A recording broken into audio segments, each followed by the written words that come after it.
how can you talk about renting? You're just throwing money away. BS. Should I just dismantle these arguments once and for all? Because there's some shocking math behind a mortgage, and most people don't know this stuff. Let's get into it. Ramit Sethi, the financial expert and entrepreneur, is back to teach you how to take control of your money and confront the financial problems that hold us back. Most people fall into 4 money types that I've identified.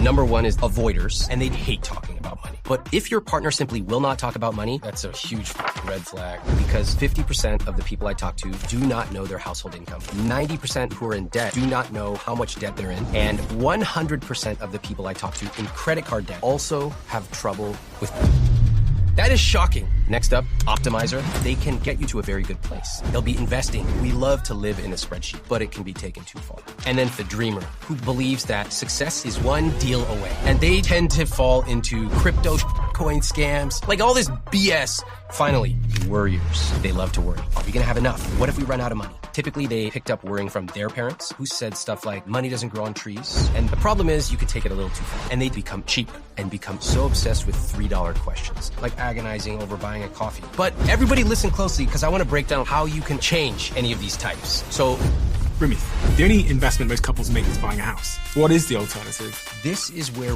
real wealth is created. Let's simplify the whole thing. And I have 4 numbers that everyone should be talking about. The first off is your...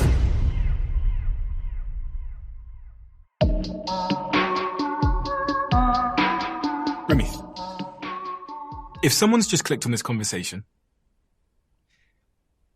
please explain to me exactly why they should stay and listen to what we're about to discuss on the basis that we're about to talk about the things you've written in this book.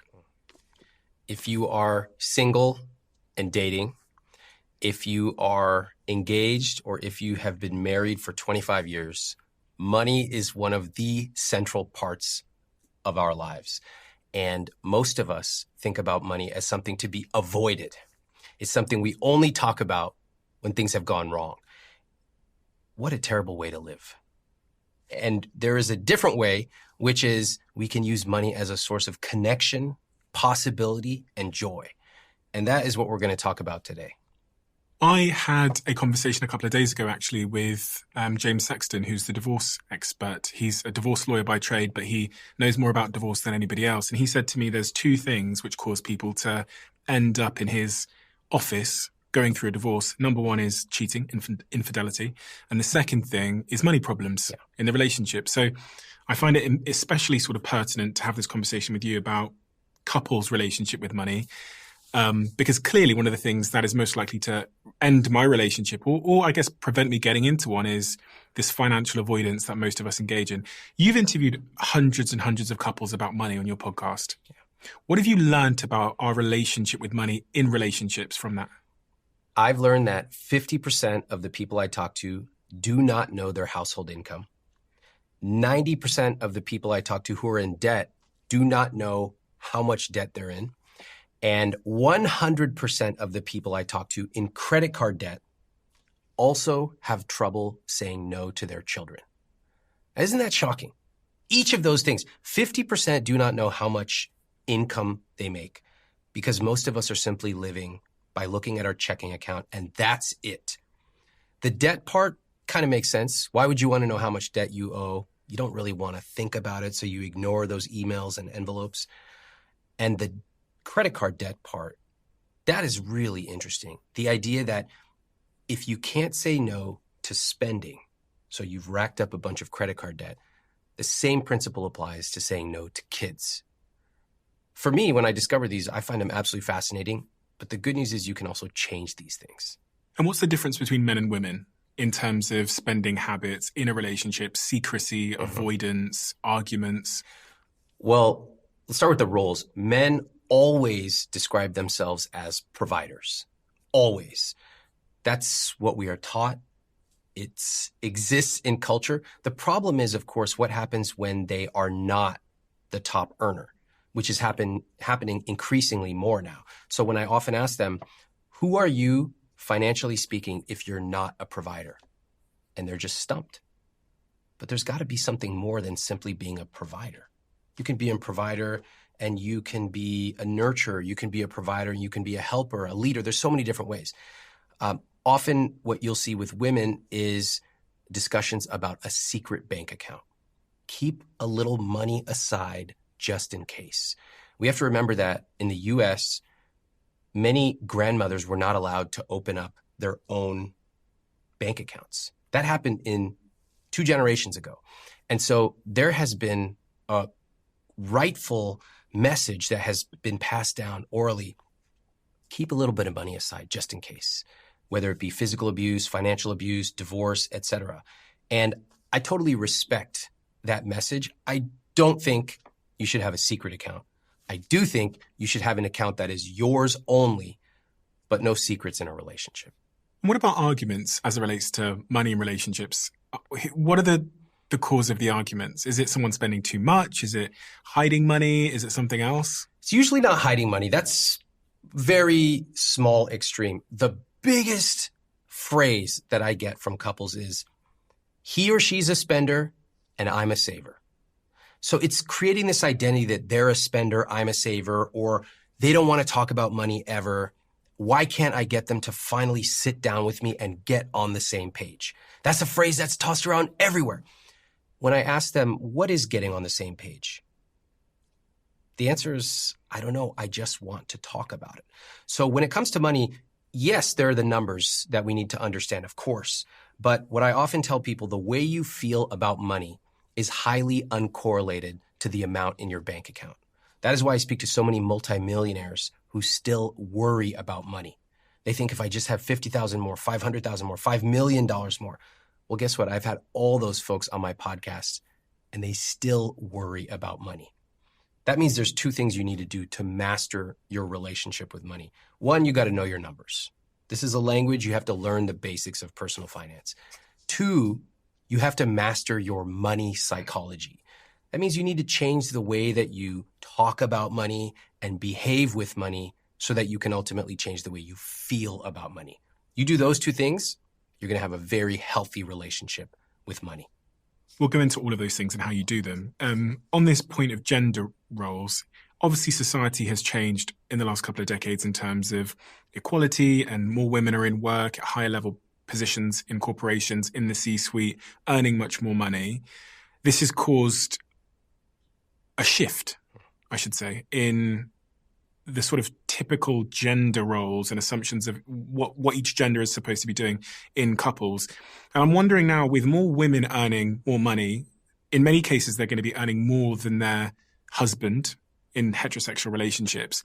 Have you seen new dynamics and new issues created because of this, in terms of, like, I don't know, insecure men feeling emasculated, or the woman not being happy that she's contributing more? And I asked this because I had someone on my podcast a couple of months back who said to me that I think it's 70 or 80% of women expect that their romantic partner will earn more than them. But that gap is closing now because women are earning more and more money. I'm just wondering if you've seen in those couples scenarios where the woman earns more and it's causing problems. I've seen it all the time. I think that we see different gender dynamics. I recall one episode where I spoke to a young woman and her boyfriend. She was around 40 years old. She made way more than her boyfriend. Care to guess how much she makes per month? $20,000? $200,000 per month. She has a business. It's doing very well. She's around the age of 40. Now, her boyfriend was never taught about money when he was growing up. Most people are not. He never learned about investing. Certainly no one was telling him about a Roth IRA when he was 12 years old. And he had started his own business and he was on the upswing. He's making a few $1,000s a month. Good for him. She's making $200,000 a month. Her parents started talking to her about investing when she was 5 years old. So here we already see a difference, not just in gender, but in socioeconomic status, okay? And over time, that progressed.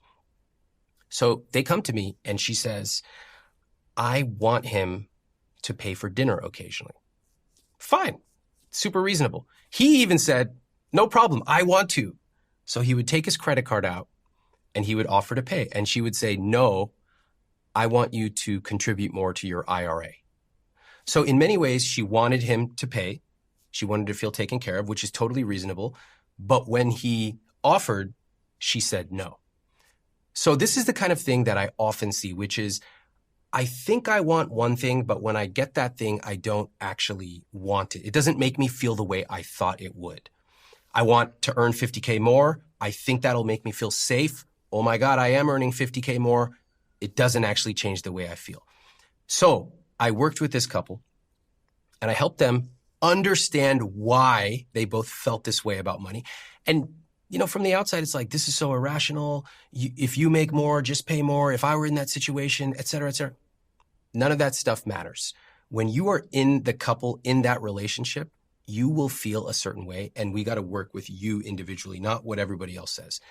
In the end, the conclusion that they came to was she wanted him to occasionally pay for dinner, but she also wanted him to fill up his IRA. So this is what they did. Every so often, before they went out to dinner, she would give him her credit card. And she would say, here, I want you to pay for tonight. And he said, cool. He understood it. They went out and that's what they did. Now, to us sitting here, we're like, this dance makes no sense. Why don't they just do it this way or that way? Guess what? Every single one of us has some irrational thing we do with money. Every single one of us. And I think that we are ready to actually have conversations about how we are irrational. Money is not just dollars and cents on a page. That's why you don't feel good about money even when you have more than you ever thought you would. That's why you worry about money, but you have never read a single book on personal finance. We are all irrational, including me. And when you get into a relationship, you got to acknowledge that. And then you got to say, hey, what is our vision of a rich life together? Let's build that. If it means we do a little dance about the credit card once every 2 months, fine. Do we both feel good? Is it fair? Then I'm good with it. What's going on there with her? Because it sounds like there's this battle between her mind and maybe her heart, or it's almost like the social expectation is coming in, but then her brain is saying, no, invest in the IRA. And an IRA, for anyone that doesn't know, in other parts it's a retirement account. A retirement account. So she's saying invest in the future, but also buy my dinner. Well, it's the same. It's the same. We all have these things that society has told us, but then we don't quite agree and we're not sure what to do. Last time I was here, we talked about how you don't necessarily need to buy a house in order to live a rich life. And in my case, I have rented for the last 20 years by choice, and I made more money renting and investing the difference than I would have by buying a house. And this is shocking to people. Like, we saw the comments last time. People went berserk. How can you talk about renting? You're just throwing money away on rent. And this is something we have been fed constantly for generations, that in order to be successful, you must buy a house. So when somebody like me comes around and says, actually, you should run the numbers because sometimes renting can be better, people are shocked. Same thing with if you want to be taken care of, or you want someone to treat you, or you want someone to pay for the first date. Same thing when men come and they talk about being a provider, but in certain relationships where they actually earn less, I'll say to them, if we look at the numbers, you're not the provider. So who are you? And they're stumped. And that is when we need to start grappling with the idea that maybe what we were told is not exactly true for us in our situation today. And that's okay. Do you think it causes more problems when in terms of the relationship dynamics and that sort of emasculation and, you know, that the man not feeling like a provider when the woman earns more money than the man, from what you've seen? Not necessarily. I think that it is a different framework than we're used to. Yeah. When we think about my parents, for example, my mom stayed home with us. My dad went to work, single earner. Simple. Everybody knew where they stood, what the roles were. It was very simple. It's very difficult to do that today. Housing is historically expensive. Healthcare is expensive, especially in the US. And so you have two people earning. In urban cities, you have young women earning more than men in their 20s. A lot of us are trying to figure out, what does this role mean for me and for my partner and for our relationship? That makes it tricky. I wonder if a lot of men are just choosing to remain single until they've kind of worked on themselves, because I think actually that's probably the path I would have taken, if I'm being completely honest. Well, I kind of did take is I didn't have a relationship until I was able to really provide. Oh, the P word. Yeah. Yeah. And where did that word come from? Provide. Like watching my father, watching movies, everything. Exactly. Yeah. No one ever says like, you are a provider, but we learn it from a million different perspectives. And yeah, I hear a lot of guys. I mean, when I was living in New York and I had a lot of single friends, topic of conversation was, I'm not ready to get married. I need to get to a certain point in my career first. We have all these words for it. And deep down, there's a feeling that we're often expressing, maybe I'm not ready. Maybe I'm not enough. Maybe I need to do X, Y, Z before I do the thing that I want. And so part of what we talk about when it comes to relationships and money is like, let's actually shine a light on that.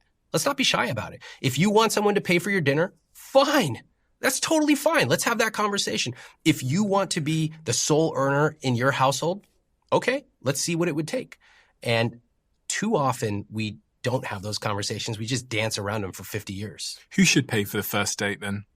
My answer is, doesn't matter. It would be nice if the person who suggested the date pays, but I think we spend way too much time focusing on the first date and way too little time thinking about the next 14,625 days. It's like a couple who's obsessed with the wedding. Fine, you want a nice wedding, great. What about the marriage? Same thing with money. First date, okay, we can have that conversation, but aren't you more interested in how your partner thinks about money and talks about money? Are they a cheapskate? Are they generous? Are they abundant? Did they grow up the same or different than you? That is something we don't talk about. Meanwhile, we have 5 million YouTube videos on who's going to pay on the first date. We are missing the real point. The point of money in a relationship is not just about the first date. That's fun for clicks, but it's about, do we see money the same way? Do we connect? Are we going to be rowing in the same direction, or are you going to be doing that and I'm doing this, and we can never get aligned? You can only make a first impression once, right? And if you are a guy, this is just how I feel anyway. If I go on a first date with a woman, and we have a wonderful date, it's a nice restaurant, and then it gets to the end of the day, and then I turn to her and say, "Shall we split the bill?" I couldn't even say it with a straight face, frankly. I definitely couldn't ask her to pay. Yeah. I just could never. And I think if you anonymously polled 10 of my female friends and said, how would you feel if on the first date the guy asked you to pay? I think privately they would say, that's a bit of a turn off, that's a red flag, that's an ick. I think probably that's true. And again, goes to the power of socialization, right? Like, culture is very difficult to change. We got to admit that. We got to acknowledge that. And when I was dating, I paid for dates. So I don't have a problem with it. I like to be generous. I think that when you are in a relationship, you like to know that your partner is generous too. Now, generous comes in lots of ways. It could be paying for dates. It could be planning a trip. It could be being thoughtful and, buying extra toothpaste because we're running low. There's so many different ways to be generous. But generosity for me would be a value. Paying for a date, sure, I paid for dates. I'm happy to. I like to do it. But generosity to me is way more important to talk about that in a relationship versus the date itself. Because chivalry, this idea that the man is to lead in that regard and to, open the door and open the car door and pull out the chair. Yeah, but think about it. I agree with all that stuff. I support it. But think about what message that sends when you tell men you're supposed to be chivalrous, but there's no real context, no real teaching around it. And let's say you have a 26-year-old guy now who's earning less than his girlfriend. So he wants to be chivalrous, but for him, he's like, well, look at our bank accounts. And so what I want to emphasize to people is you can be chivalrous, you could be generous.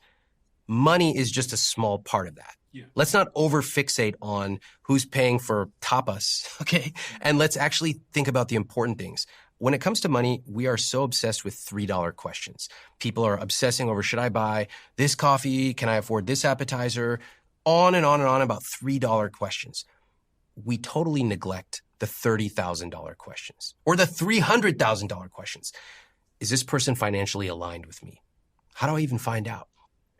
Am I investing 5 to 10% of take-home pay every month? Are we doing it together? Do we talk about money regularly and proactively and positively? Those things matter, and they're actually worth hundreds of thousands of dollars. These $3 questions, including who's paying for appetizers or should I buy a latte, irrelevant. In fact, get the big answers in life right, and you can buy all the appetizers you ever want. What are the financial red flags in a relationship then? Number one is they don't want to talk about money. If you don't want to talk about money, red flag the biggest red flag of all, because we could differ on how we see money. We can even have different values for a few things. But if your partner simply will not talk about money, you have a huge problem. Why? If you can't talk about money, then you can't even understand where they're coming from, and they are not curious about what you want. So how are you ever going to get on the same page? Think about this. A lot of people think we need to have the conversation about money. As if it's one conversation. Would you have the conversation about raising kids? No. You'll have thousands in your life. That's the way it should be. Money is very much like parenting. Not like, should we play pickleball or tennis today? Irrelevant. So we want to have lots of conversations about money. And that means we need to, first of all, be willing to talk about it. And then we need to find a way to have fun doing it. Why don't we? And who doesn't? Is it men? Is it women that don't do it more? Or who's not talking about money and why aren't they talking about it? It's not about gender. It has nothing to do with gender in terms of who does or doesn't talk about money. There are avoiders. That's one of 4 categories, money types that I've identified. Avoiders hate talking about money.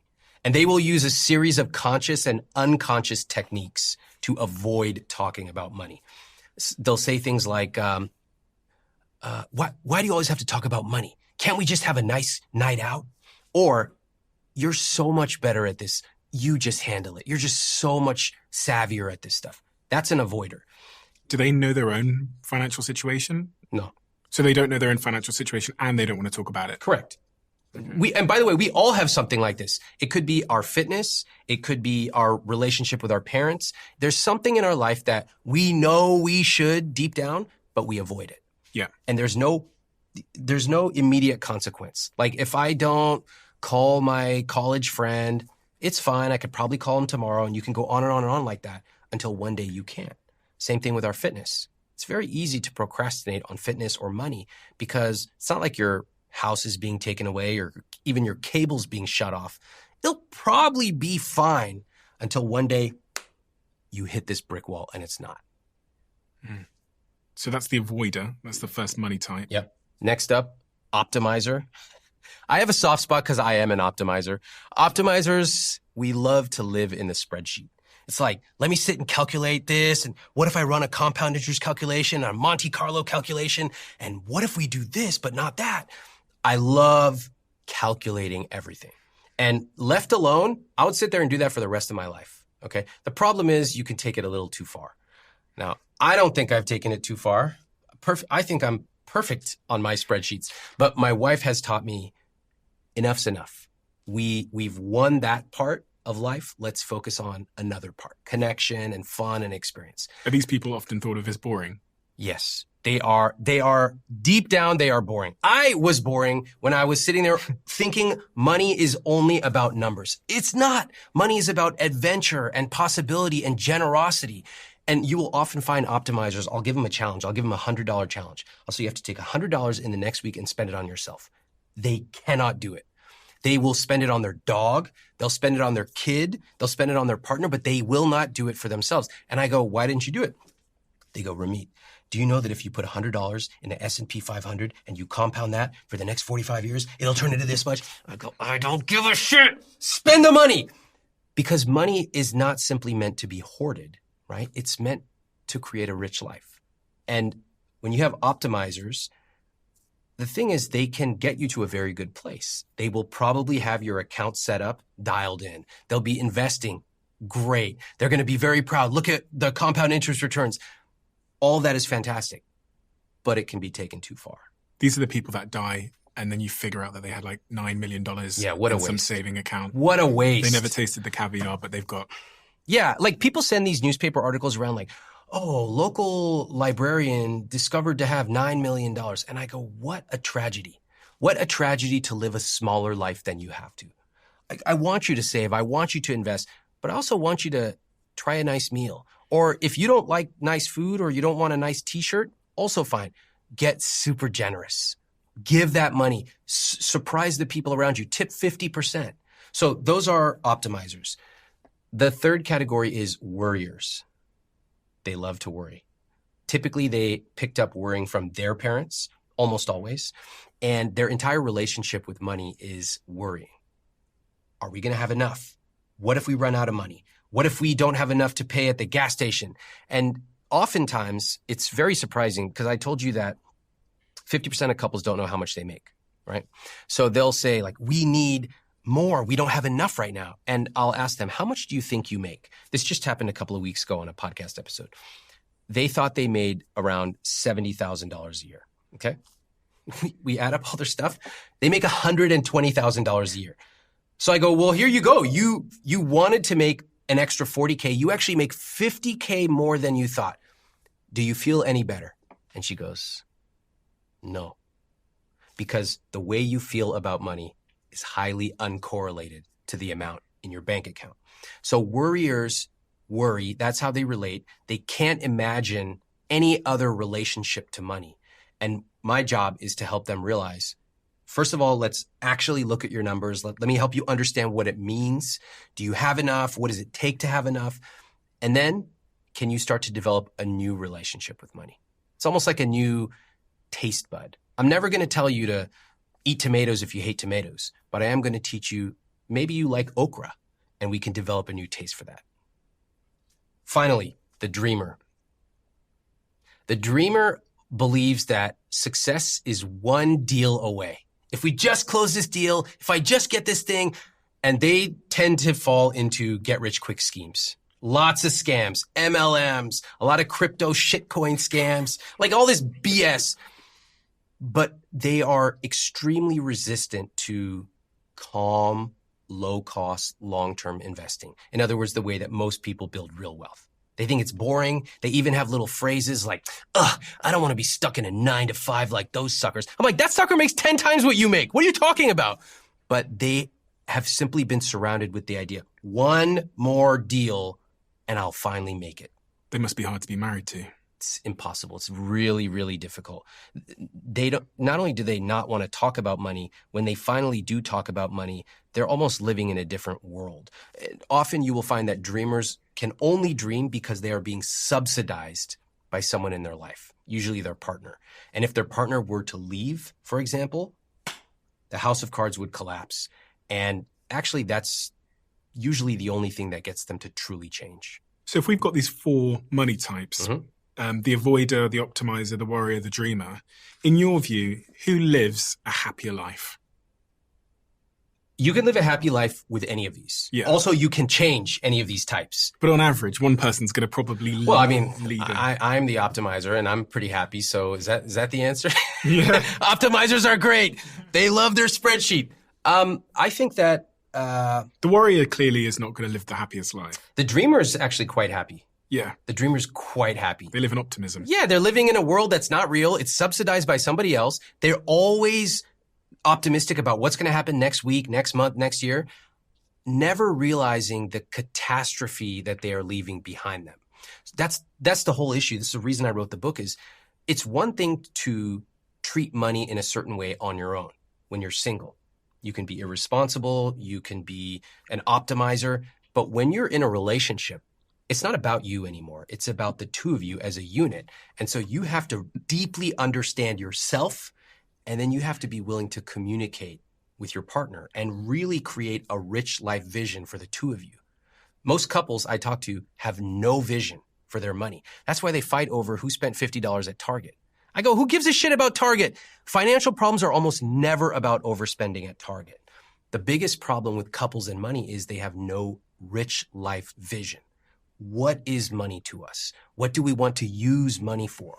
How do we want to feel about it? So they're confronted with 1,000 different decisions with their money every week, and they have no vision to guide them. This is for us. This is not for us. One of the things I've always wondered in relationships is how many couples know how much money the other couple has in their savings account and their total sort of investment portfolio. Because I've never been in a relationship where, I mean, I've only really been in 2 relationships, you could say. But I've been with, dated people over the years, been with my current partner for many, many, many years. But even my current partner has no idea how much money I have. Zero idea. When will you have that conversation? Probably never. Should we bring him out right now? Let's bring him out. I've just never had the conversation. If you need something, we can get it. Yeah. And it's just always been like that Yeah. in my life. Okay, so I made a mistake in my own relationship. I was dating my now wife for many years. And at one point she had asked some question about her 401k or something.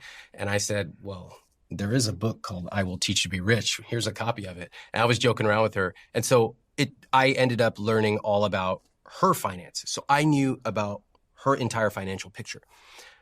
It didn't occur to me to talk about my own. And a little while later, she very assertively said, this doesn't feel fair. You know everything about my finances, but I don't know about yours.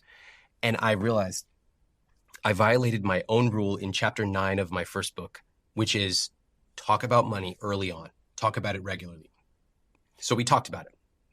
We talked about, it's actually one of the most memorable conversations we had, because talked about the numbers, talked about my pride in how hard I had worked to build my business and invest for 20 years, 25 years.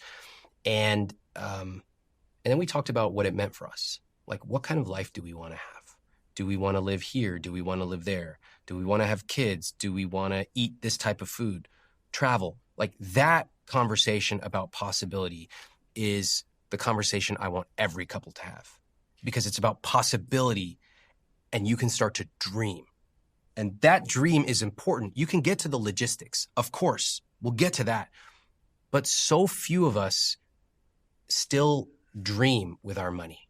But, I think for someone like you who is the optimizer and who's probably quite proud of the system you've created. I love systems. But there's going to be so many people listening now that are in a relationship and they are maybe early in the dating process and maybe they've been with a person 6 months. They've taken them out on lots of nice dates and they have $1,000 in their savings account and their partner has no idea. Yeah. And they're thinking, Ramit, if I tell my partner what's in this bank account, she is going to be shocked or he is going to be shocked and they're going to leave me. So I'm keeping this shit a secret because they are living under an illusion. That I have more than I actually have. Yeah. But remember this, just because you don't have as much money as you want doesn't mean that you are less of a person. What could be more... I completely agree. Yeah. I completely agree. What could be more appealing than saying, you know what? Would you be open to talk about our finances? We're getting a little bit serious. I know we're kind of talking about taking the next step. I think money is going to be an important part of it. I know it is for me. And I wonder if we could sit down and talk about it. First, just being proactive. How many people watching and listening are like, I wish my partner, whether they're dating or my partner of 20 years, would come to me and say, can we sit down and talk about money? But the partner that is shameful about their financial situation. Yes. If I run it back 10 years, just over 10 years ago, I was living in an area called Rusholme. I was in a shared house living with a few people who had come to the UK illegally. Okay. I didn't have a carpet in my room. I was in a single bed, didn't have duvets or bed sheets or anything. And every day I woke up and thought to myself, how am I going to eat today? So I'd find different ways to find food. At the same time, I was dating this girl called Ruby. This girl called Ruby had no idea. She'd never seen where I lived. She wasn't aware that I was looking behind sofas in takeaways for pound coins. There is no possibility in the world that if I would have ever told Ruby the financial situation I was in. Yeah. So I don't know what to do in that situation. And I'm sure I would assert that maybe 30% of people listening right now don't want to tell their partner their financial situation because they're deeply embarrassed or shameful to the point that they think their partner might leave, like them less, be less attracted to them if they really knew the truth. I totally agree. It's crazy how much shame we have around money. And it's a young guy not having enough. It's a young woman who has $18,000 of credit card debt. It's all over the spectrum. That's the second point, which is if you want to talk about money, talk about money. Don't wait for your partner to do it. Bring it up yourself, even if you feel embarrassed or ashamed, okay? If you're planning to make a life with this partner, you got to be able to talk about this because you're going to be talking about a lot of other personal, sensitive things over the course of your life. The second thing is, what could be more attractive than somebody saying, when I was in my 20s, I moved to the city. I spent a lot of money going out, and I wasn't super responsible. I racked up a lot of credit card debt. I've paid it down from $18,000 to $6,000. It's going to be paid off next year. And I just know that I'm never going back there again. Oh my God. Someone who acknowledges what they did, has a good reason for it, and then most importantly has a plan, huge turn on. So what I'm begging all of us to do is to realize just because you have more or less money does not make you a better or worse person.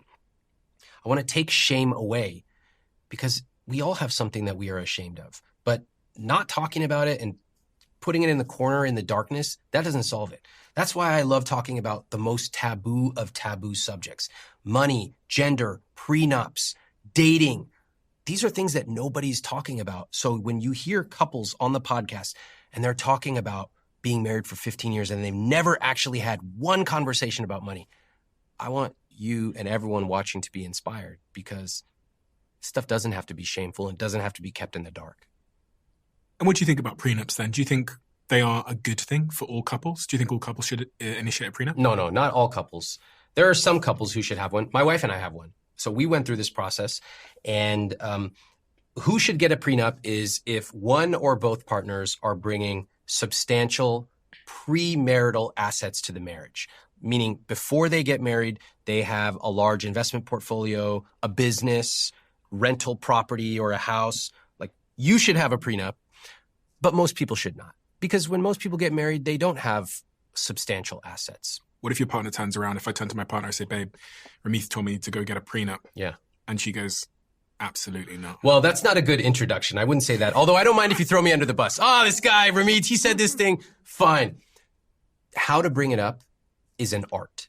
So when I was deciding on a prenup, I asked for lots of advice from lots of friends. And some of the advice out there, especially online, is not great. One of the most common pieces of advice is blame it on your lawyer.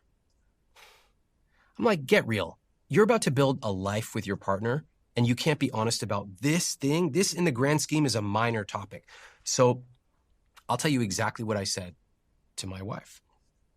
We sat down, and I said, I want to talk to you about something. You know that because of how long I've been in business, I've been very lucky. I've been fortunate. I worked hard. I've built this business up, and I'm really proud of what I've accomplished and saved.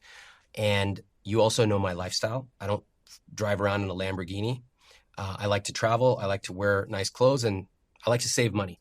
And it's important to me that as we are getting closer in our relationship to getting married, that we talk about a prenup.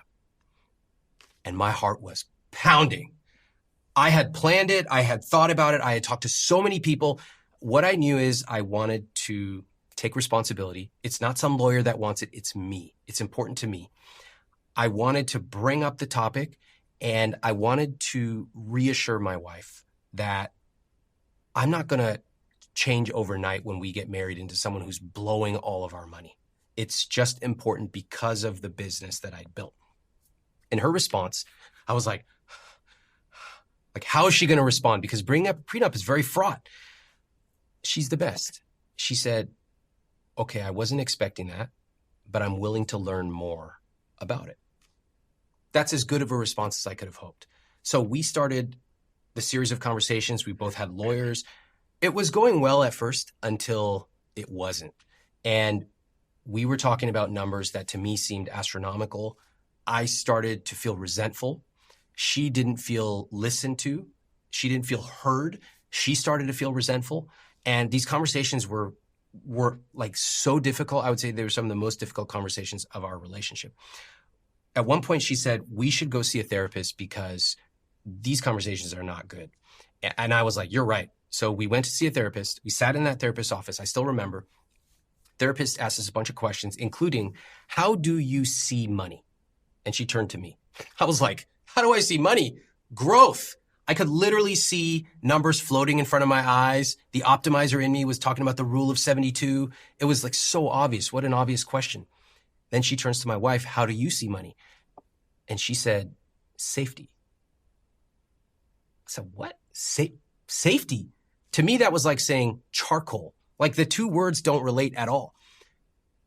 But it started us on a new path of realizing that we were seeing money completely differently. And that was exactly when I realized I wish there were other couples talking about money from behind closed doors. That exactly was the genesis of me doing my podcast and my Netflix show, to show people, not just tell them, but to show them how real couples deal with money. What was the resistance between you two?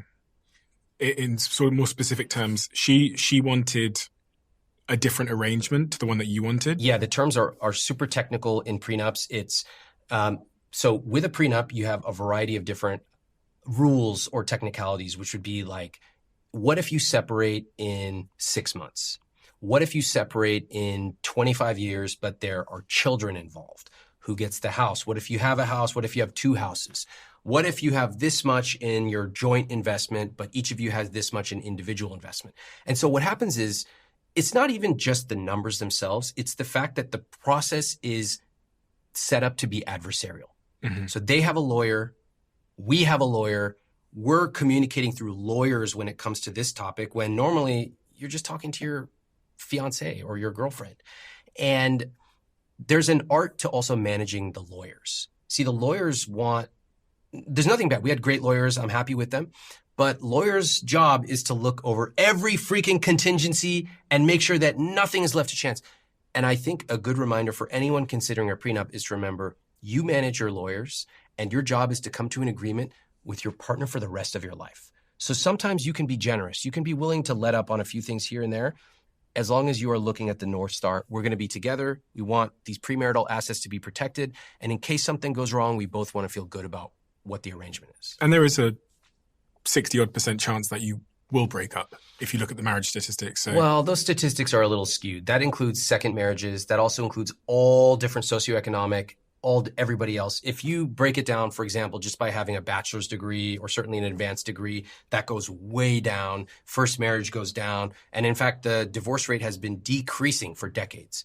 So this 50, 60% thing that's kind of tossed around, not quite accurate, but whatever the statistic is, what's more important is if you should always think about how can things go right and also how can they go wrong. And I think with money, a lot of times, we only think about one or the other. We buy a house, never asking ourselves, like, what if one of us loses our job? And we get married without ever asking, like, what if we separate? So you want to be able to play both. What happens if things go right, incredibly right? And what happens if things go wrong? Let's make a plan. What are the other red flags then? We mentioned the first being they don't want to talk about money. They have a money guy. A money guy is so common. Everybody talks about, I have this money guy. Your money guy is probably a whole life insurance salesman charging you 1.25% AUM. Let me explain what that means. So many people in America do not want to learn the basics of money, and so they hire a financial advisor. Now, I don't have anything against financial advisors in general, but a money guy that they're typically referring to is someone who charges them a percentage of their assets.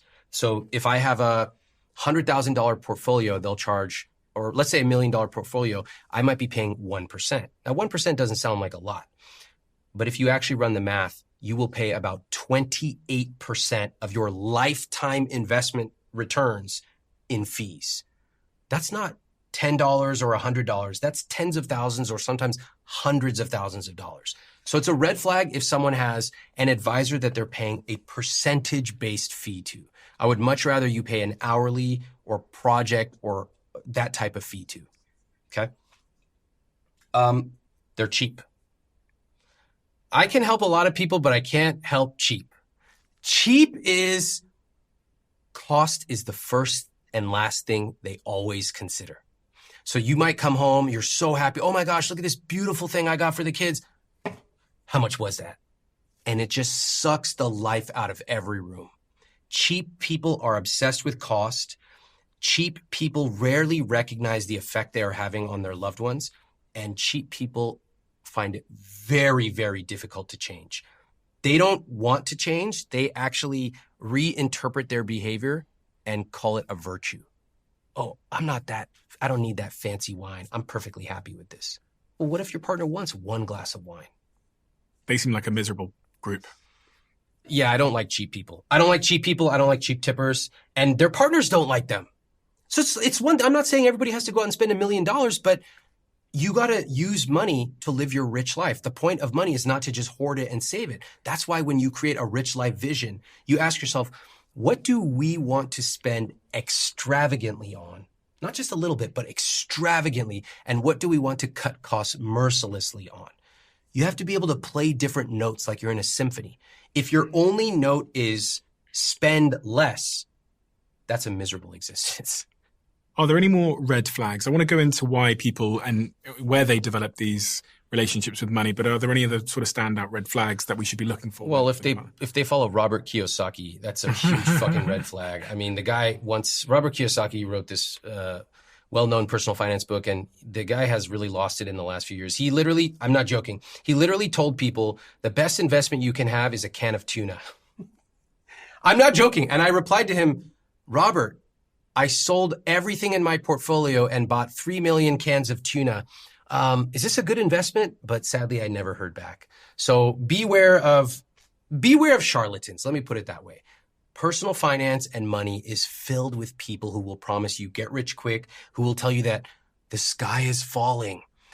And when it comes to money, we want to be balanced. We want to have fun. We want to have a healthy relationship with money. It's very similar to fitness. Lots of people making promises. You want to find the people who are giving you long-term advice. You know these cheap people that you mentioned? Mm-hmm. And you know any of them? A couple come to mind. Tell the camera who they are right now so we know. Who are these cheap people? They also fit into the category of the worriers, in my experience. So someone who's a bit of a worrier can also be quite cheap. And I was just wondering, in the hundreds of couples that you've sat down with and interviewed, does there tend to be a origin story which links to their frugalness with money and their penny pinching? Yes. Okay. Always when I talk to people, I ask them, what do you remember your parents saying about money when you grew up?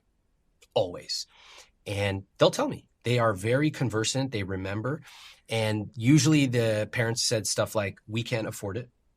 And money doesn't grow on trees. We don't talk about money in this family. These are the type of things that people said. But you will often find, usually when kids are teenagers, when there's something really tragic that happens, and it's often that dad lost his job. And that meant that they completely changed socioeconomically. Often they had a big house. They had to shift into grandma's apartment, that kind of thing.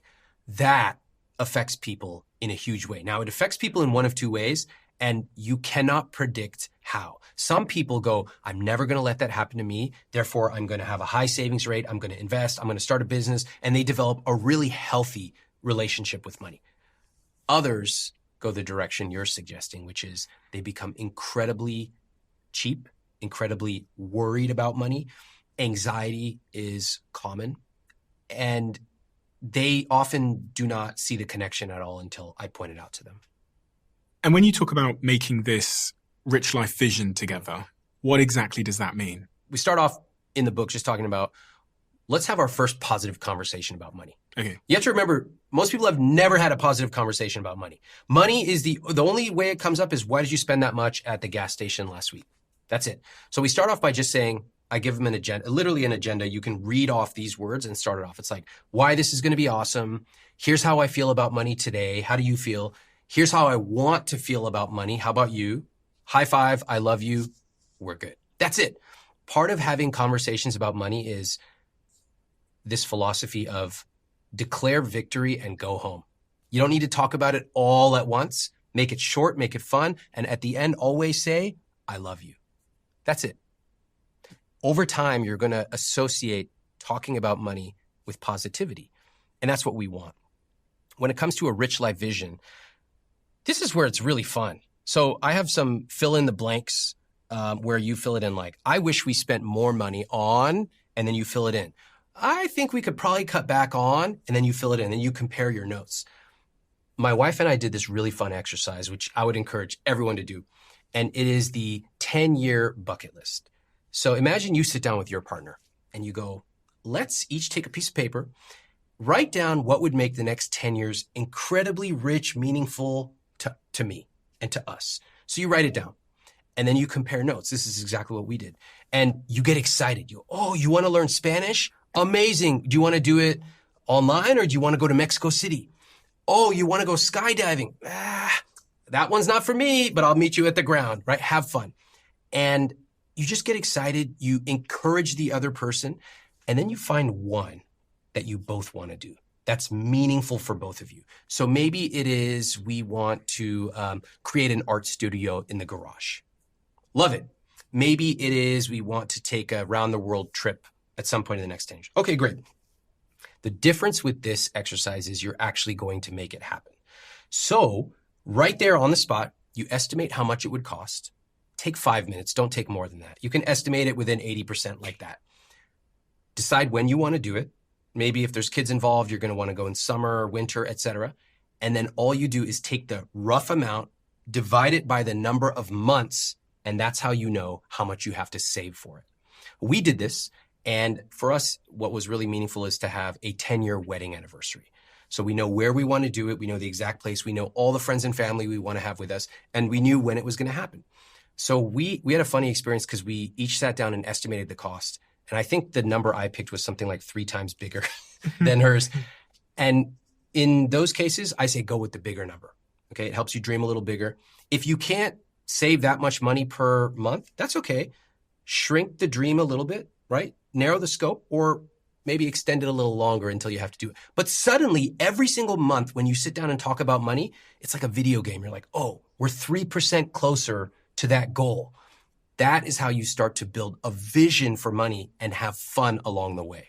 And do you subscribe to this idea that you should have like a joint bank account and then separate bank accounts? Yes. Or because right now I just have my bank account and How does it work? How does it work for you? So do you just pay for most things? I have to give context on what my partner's like. She really doesn't care about material things. So she's avoider.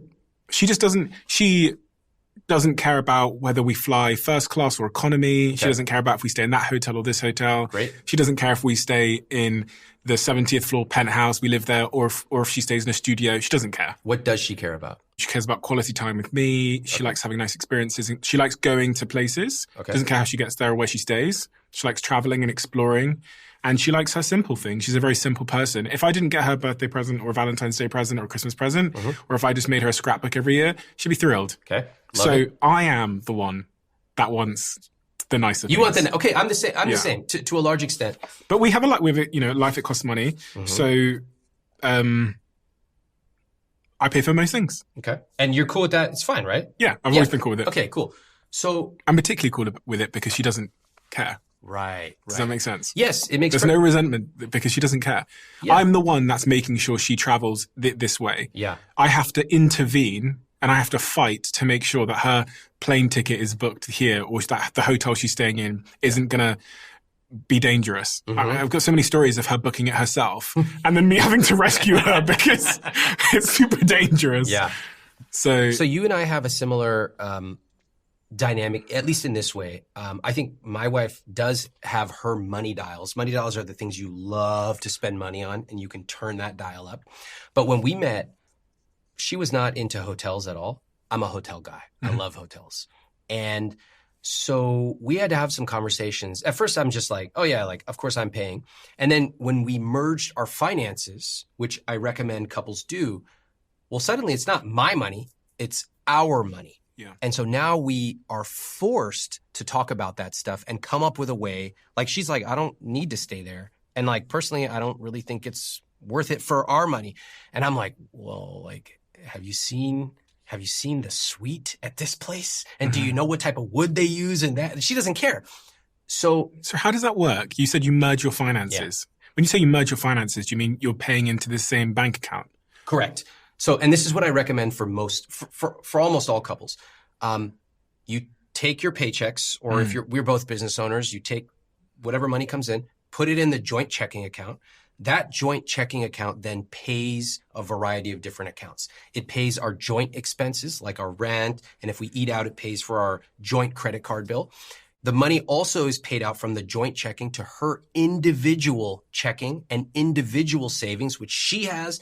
Her money, no questions asked. If she wants to spend it on something, like she loves self-care, what am I going to ask? It's her money. It also sends some money over to me. That's no questions asked money that I The same use. money. Yeah, the money that came in from us two together is processed in the joint checking account, and an amount goes to each of us. The same amount goes to both of you. Good question. It could be the same. 50-50, I think, is actually great. But once in a while, if you have somebody who's earning, like, let's say 10 times more, okay, you may decide to make it proportional, right? So like the higher earning partner might get more, because imagine, just for argument's sake, imagine you're earning $1 million a month, easy math. And suddenly you're getting like $2,000 a month for guilt-free spending. You're like, what the hell? This doesn't make sense. Usually partners are totally cool with that. But I will tell you this. I used to be on the proportionality train, meaning everything's proportional, et cetera. My wife and I did this for many years. It's really complicated. It gets really, really complicated. And what's more important is you want to set your accounts up so that they drive the right behavior. Just like when you hire people, you set the right incentives to drive the right behavior. When our money was separate and we were doing all this proportionality calculation, all these different accounts, we didn't see the money as ours. Now all the money goes into that pot. It's ours. So we sit down every month, we look at our numbers and we go, what's worth it? Do we care about this hotel? Do we care about that? Et cetera, et cetera. We really love that. Let's keep spending on that and find a way to do that. It's about us. And of course, we have our own individual money. So why didn't you just, the money coming in, why didn't it just go to you individually and then you pay into the joint account? Why did you make... That's what we did at first. And it became really complicated. So the money came into each of us. Yeah. And then because we each run businesses that are each variable, we wanted it to be proportional. Well, guess what? If it changes every single month, we had to recalculate the proportionality every single quarter. What a mess. So we're literally calculating every 3 months, and then it changes. And then at the end of the year, we have to reconcile all this stuff. We're like, what is this? A marriage or a freaking multinational conglomerate? So part of a philosophy around a rich life vision is, one of our values is fight for simplicity. Fight for it. Because I talk to couples who have more complicated financial setups than we do. Shouldn't be the case. Most people's setup should be very simple. All your money comes into a joint checking account. From there, it pays out to individual accounts, and it pays all your joint expenses. Your life is together. Your rich life is together. That's it. We're married. We're going to be married forever. Our future is together. So let's set our accounts up accordingly. So then if you end up getting a divorce, that joint checking account, do you just split it in half? Or? Yeah. So this is a good question. When you are married, the money that is earned is community property. So let's just say we put $100,000 in that checking account and we were to get separated tomorrow, 50-50. Yeah. And that's reasonable, right? It's community property. The prenup is only concerned with what happened before the marriage. So you're in the camp of not caring too much about the small expenses, the coffee. Yeah, it's a waste of time. Why is it a waste of time? Because they are $3 questions. If you actually added up how much they actually cost you, it's actually not that much. It's the simple joy that you enjoy in the morning, and you could spend your entire life agonizing over buying a coffee. But when I ask people, okay, so you stopped buying coffee for a month. How'd you feel? They go, oh, I felt okay. I go, what'd you do with the money you saved? They go, I don't know, it's in my checking account. Not only do you have to make the decision every single day to save on these tiny little things, you then have to properly invest that money, and you have to do this every single day for the rest of your life. What if we just got 5 critical decisions correct for the rest of our life and didn't have to worry about coffee? Why are we playing so small? Oh, let's decide, do we have enough money to buy this saran wrap? Who cares? Let's talk about, are we investing properly? Do we have a target rate that we are doing? Watch this. I bet you so many couples watching this right now have had arguments about, why'd you spend so much at the grocery store? Why can't you stop spending so much on the kids? And on and on. But have they ever had conversations like this? What is our savings rate? Is it 4%, 6%, 7%? What is our investment rate? Is it 6%, 8%? Whatever the number is, let's make a rule that every December we increase it by 1%. If you just did that, if you increase your investment rate, meaning the percentage of your net income that you invest every single month. I always recommend people start off at 5 to 10%. Let's say you're at 6. If you make a rule, every December, we're going to increase that by 1%. It will be worth hundreds of thousands of dollars to you, more than all the coffee you ever buy in your entire life. So why the hell would you focus on coffee when you can make one decision per year and make way more than all those coffees combined? Most couples, when they think about investing or their investment rate, the only investment most couples make together is buying a house. Yeah, well, and that's questionably not even an investment. Most people think renting is wasting money. Yeah. And the logic goes, well, if my rent is $2,000 a month or £2,000 a month, my mortgage is only going to be £2,000 a month. So we might as well buy a house because then we get to keep the asset. Are you trying to get me mad right now? I'm starting to sweat just hearing this because you're right. That's what they say. Should I just dismantle these arguments once and for all right now? Sure. Okay. Renting is not throwing away money. Just like going to a sushi restaurant is not throwing money away on sushi. You're paying for something, you're getting value. It's fantastic. The next argument they use is you're paying your landlord's mortgage. I go, okay, aren't you paying the sushi owner's mortgage when you go there and get sushi? Funny, we never think about it like that. We only think about paying the landlord's mortgage. Finally, we have to understand that buying a house can be a good financial decision. It can be. But renting and investing the difference can also be a good decision. And right now in the US, in the top 50 US metro cities, it is cheaper to rent than to buy. So let me give you some math. Let's say, because I lived in New York, close by, if the rent was, let's say, $3,000 a month, to own the equivalent property right next door would have been $6,600 a month. That's $3,600 per month more just to own. So most people don't know this. They don't factor in phantom costs like maintenance, taxes, transaction, opportunity cost. They simply look at a number that says 3,600 or whatever the number may be, and they go, great investment. We have got to get more sophisticated with the biggest purchase of our lives. I'm just looking at some of the comments on our last conversation. Oh yeah, what'd they say? It's a balancing act. There's two groups of people here. There's a group of people who attest to the fact that they bought a house and it's the single best thing they did. Yep. This person said, I bought a house. It's the best thing I ever did. It's launched my mindset in new directions. Remember that having your own space has profound psychological impacts and can change your life. That's a good comment. Okay, let's talk about that for a second. I love that comment. We have to remember that life is not just about a spreadsheet. It's not.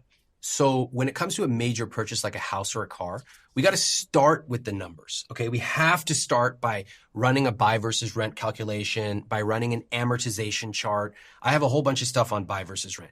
And then we need to know, can we afford it? Is this part of our rich life vision? What if one of us loses our job, and on and on and on? But then second, we need to say, what kind of lifestyle do we want? If we love to decorate, that's probably worth something.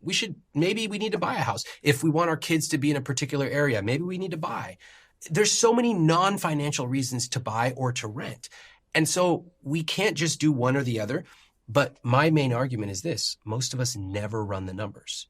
We will spend $1 million in total cost of ownership for a house, and we won't run one calculation. So we got to play multiple notes doing the financial and non-financial parts. I think that's what a lot of people are actually saying. A lot of people are saying, I bought a house, and this person's saying, I used to live in a caravan. I finally bought a house, and I don't care about being rich necessarily, but having my own house means the world to me. Great non-financial reason. They want stability. I totally value that. I would also ask, did you run the numbers? I think the key thing is most people, when they buy the house, they see it as an investment, and they see it as a good investment. I think in part because they don't really know any other way to invest. Totally right. So we grow up, we think, okay, the minute you get enough money, the first thing you have to do is buy a house. I mean, there's a real sequence of events in our lives that are given to us, which is go to school, go to college or university or something like that there, get the degree, get the job, buy the house, get married, have the kids. And then move to Florida, get skin cancer, die. Oh, retire. Okay. Have your pension, die. We don't have pensions anymore. That was in the 60s. But yes. And actually, that's a pretty good life if you think about it. It's actually a very good life, especially the way that our parents' generation grew up, where, They could buy a house on a reasonable salary, one salary, but that doesn't exist right now. Housing is historically expensive, and not through any fault of young people, by the way. There's a lot of this stuff thrown around the media. Young people are buying too much avocado toast. They're always buying the new iPhone. That's not why housing is expensive. Housing is expensive because people who bought their houses in the 60s, 70s, and 80s bought a house and then systematically prevented everyone else from building more housing. So it's called NIMBYism, not in my backyard. They have allowed almost no housing to be built, particularly in the US. That's why if you only have a limited supply, guess what happens to the price? It goes way up. That's changing slowly. Housing prices will, in certain cities like Austin, even Santa Monica, have come down in certain areas. It's really important to be able to build more housing so that young people, middle-class people, poor people can afford housing. We should not have people unable to afford rent or buying housing. It's a big problem. So are you saying that the average couple, if they're looking to make a financial return on their joint savings account, they shouldn't invest that money in a house? I personally would not consider my primary residence to be a great investment because it has massive costs, right? Massive. Maintenance, opportunity cost of that down payment. Let's say you put down $50K or $100K, that could have been invested. It has all kinds of phantom costs. And then you have to stay there until you pay it off, presumably 30 years. Most people don't stay for 30 years. There's some shocking math behind a mortgage. Like most people don't realize that they will be paying more towards their interest than towards principal for 21 years.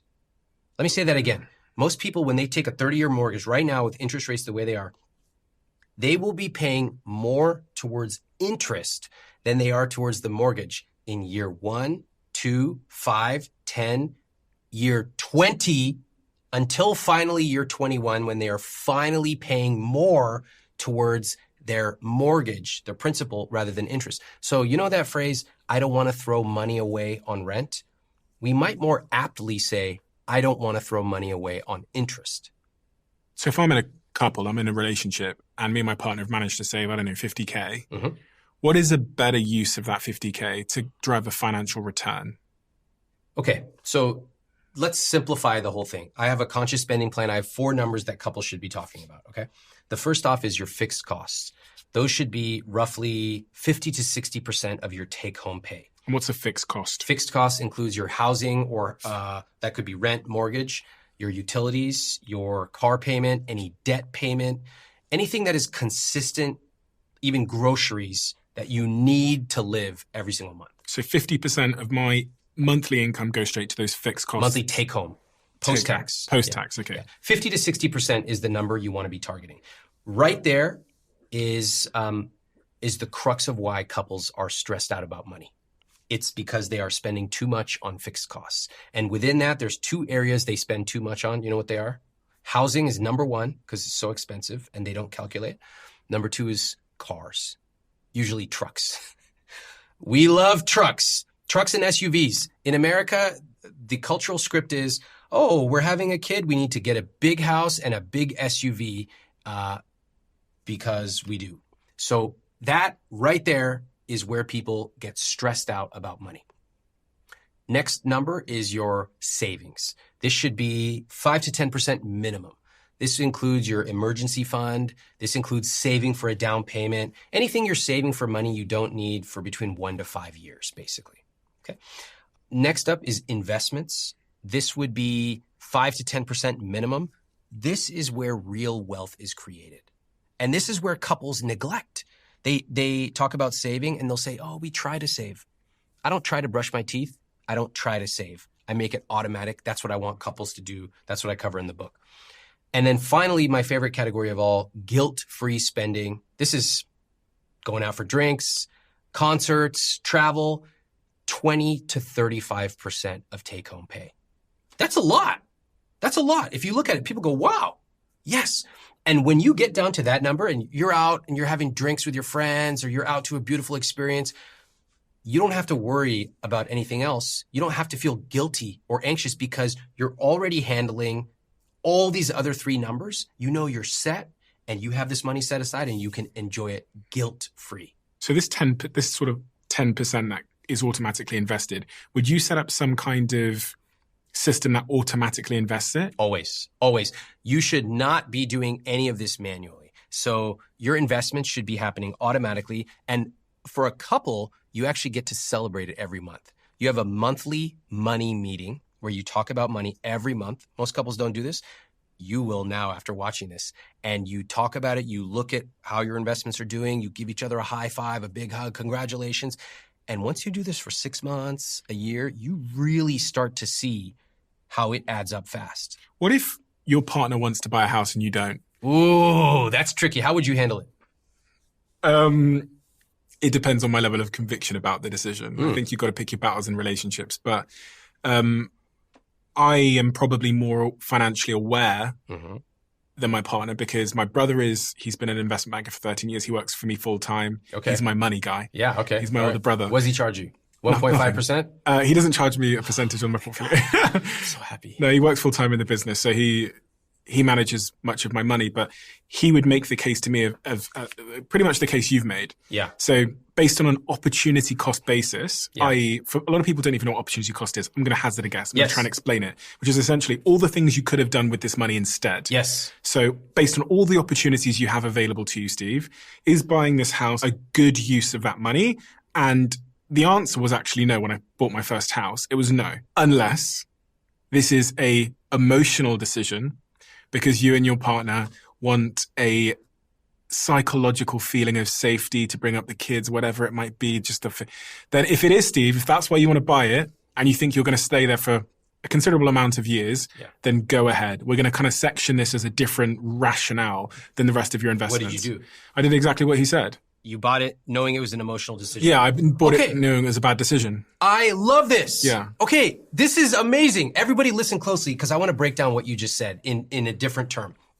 First off, you got to run the numbers. Yeah. Always. For the biggest purchases in your life, you need to calculate carefully what's my buy versus rent, what's my opportunity cost, what's it going to amortize at, all these things that most people are not familiar with. Learn it. It's not that complicated. Second, you need to factor in the non-financial. Hey, why am I doing this? Do I just feel this certain way? There's nothing wrong with feeling irrational about money. Nothing. You want to buy this thing and it's a bad financial decision? Okay. First, can I afford it? If so, we can continue the conversation. And then you buy it eyes wide open saying, I know it's not an investment. I know it's not even a good financial decision. In fact, it's a terrible financial decision. And I'm still going to do it. Yeah. When my wife and I go to buy a house one day, it will be the worst financial decision of our lives. We already know that. But we will probably still do it anyway. Same as you, because there's more to life than just what's in a spreadsheet. But you have to know all the pieces on the board before you make these big decisions. And you have to be able to do it with your partner. You know, it'd be very easy for you to do things unilaterally. It'd be very easy for me to do it as well.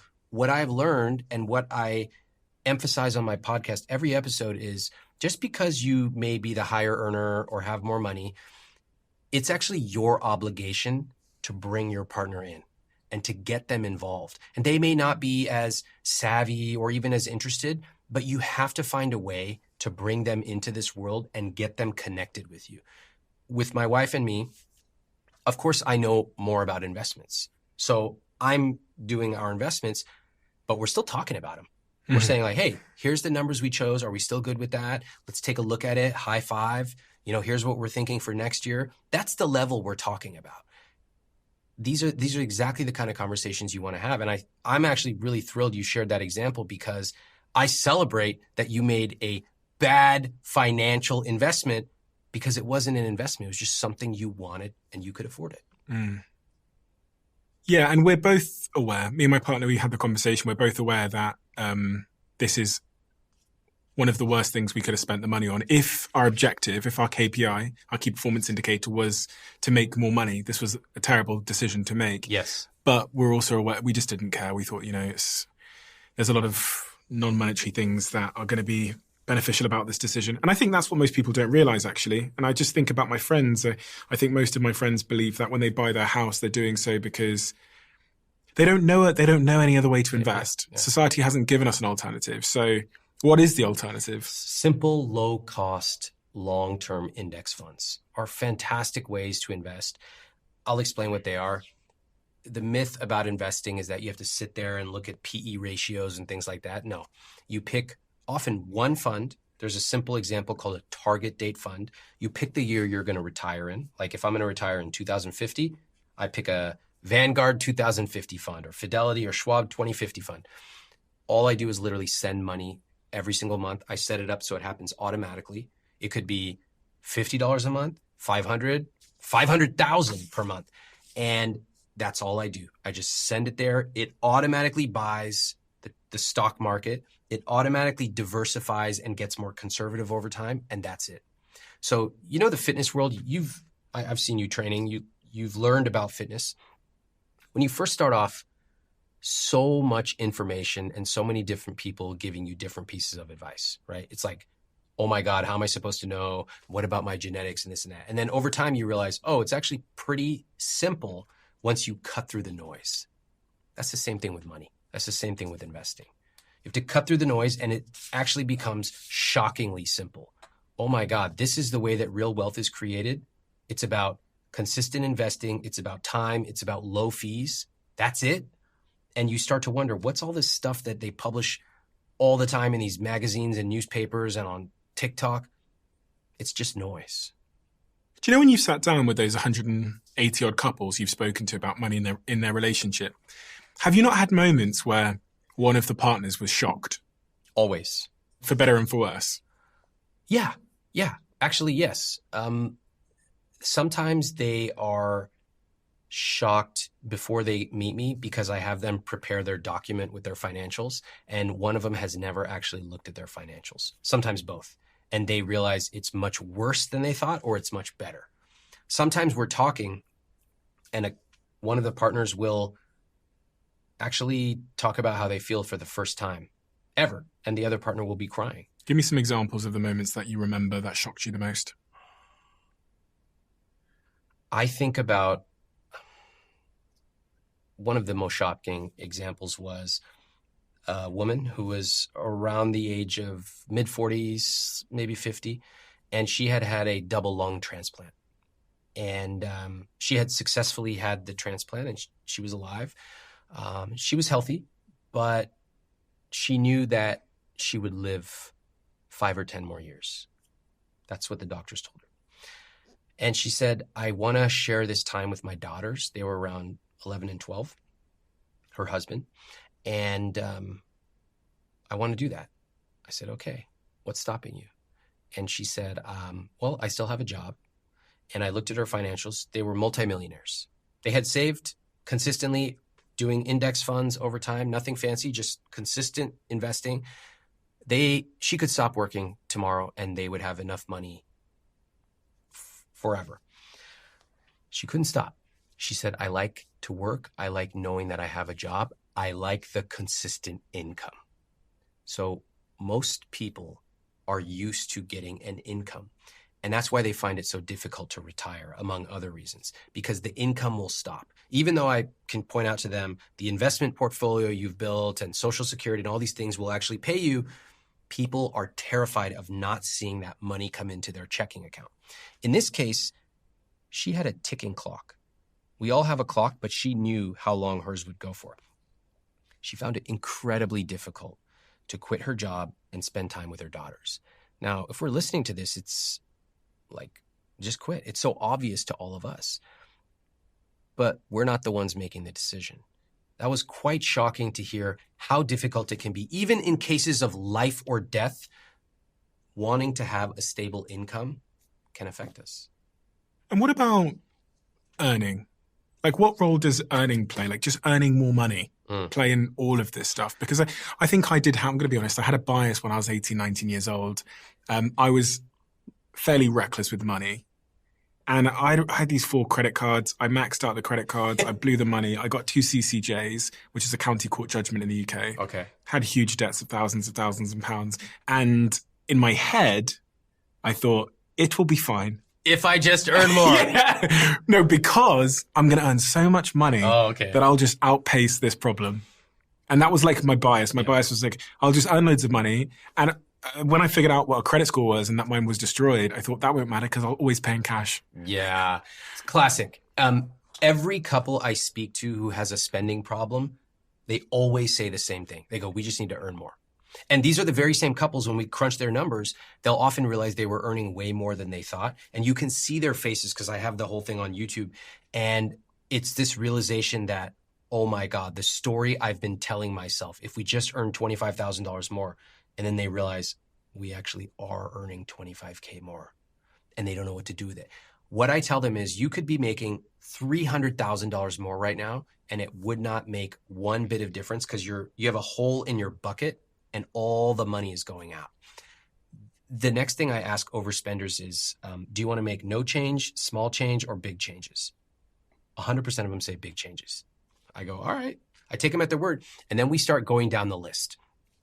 And they find it incredibly difficult to strip out even the most minor of spending. So we have a couple here that will be in literally hundreds of thousands of dollars of debt. Okay, it's like I'm having a heart attack watching them, and they're very calm. It's because I understand interest rates and I know what situation they're in. And so they go, big changes. Suddenly, 10 minutes later, we're debating whether they can keep their Netflix subscription or not. And I go, guys, I'm not here to berate you. I'm not the teacher who's telling the kid you've been a bad kid, which deep down, a lot of them want. A lot of us want an authority figure to tell you, you've been bad, now we gotta be good. And that's just not what I do. I help them realize it themselves. And it goes slower. It takes a long time. But if they realize it themselves, they're able to make the change. Every couple says they want to make big changes. When it gets down to the spending, it's really difficult. That's why you have to be incredibly careful which lifestyle purchases you make that are tied to your identity. So if you are a car person and you're driving a Rolls Royce, a really fancy car, it will be incredibly difficult for you to downgrade that car because it's part of your identity, right? Meanwhile, like if you have to get cheaper paper towels, whatever, nobody cares. But you have to be very careful about what you allow to become part of your identity. I'm not saying don't buy nice things. And couples, you should buy nice things, but do it when you know that you can afford to do it forever. Don't just do it because, oh, we want to buy private school this year, but we don't know how to pay for it next year. So do you think that couples should make a budget? I don't like budgets. I don't think they work. I think they look backwards, whereas a conscious spending plan looks forward. But most couples think deep down, we just need to create a budget. Isn't a budget the thing you gave me, like No. the 50%, 60%? Different. A budget is couples tracking every last line item. They're tracking how much they spent on corn. They're tracking how much they spent on diapers. Someone has to create and track this laborious spreadsheet. And then at the end of the month, they look at it and they go, I guess we spent that much. What are you supposed to do with that? Most couples have no idea. Does this budget tell you when you're going to be a millionaire? Does it tell you what your net worth is? Does it tell you if you have enough? No, it doesn't stack up to anything. It's just a bunch of numbers tracking. Budgets look backwards. A conscious spending plan looks forward. So a conscious spending plan allows you to zoom out and say, what is the vision for our rich life? How do we pick the things we want to spend extravagantly on and cut costs mercilessly on the things we don't? So I give you these numbers, 50 to 60% for fixed costs. It's up to you how you want to hit the number. If you love your house, you want to spend more on your house, do it. Maybe it means you spend less on your car payment. If you want to go to concerts, but you don't care about eating out, fantastic. Take the trip, go see Taylor Swift. So it's up to you to make the Tetris pieces fit, but you decide and all your money flows for those four numbers.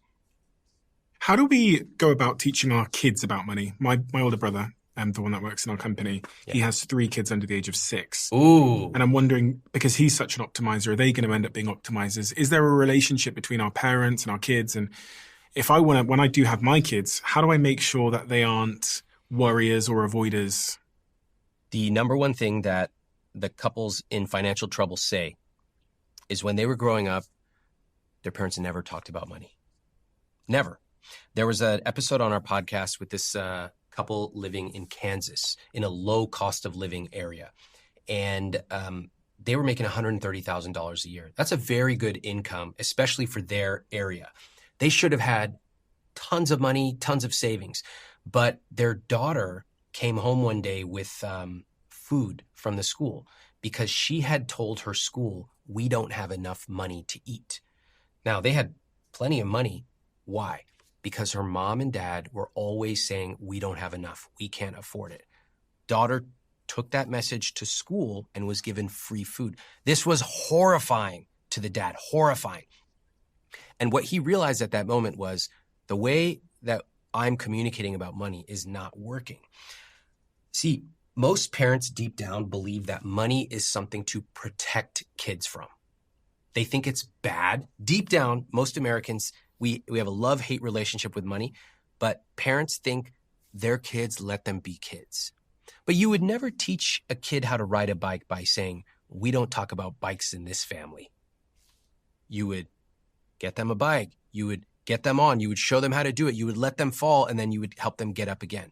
So imagine this with your kids. Imagine that they are 3 years old, young. You pull them up, sit them. You say, look, can you help me push this button? We're going to pay for the rent. This is for our beautiful house. Help me push that button. Yay! Give them 5. Okay? Getting them involved right from the get-go. And this is, if they're living with 2 parents, this is mom and dad. You want them to see both, because too often people only see mom worrying about the bills. And so they come to associate mom with worrying. And therefore, if it's their daughter, they think they are supposed to worry as well. Now imagine the kid is 8, 10 years old.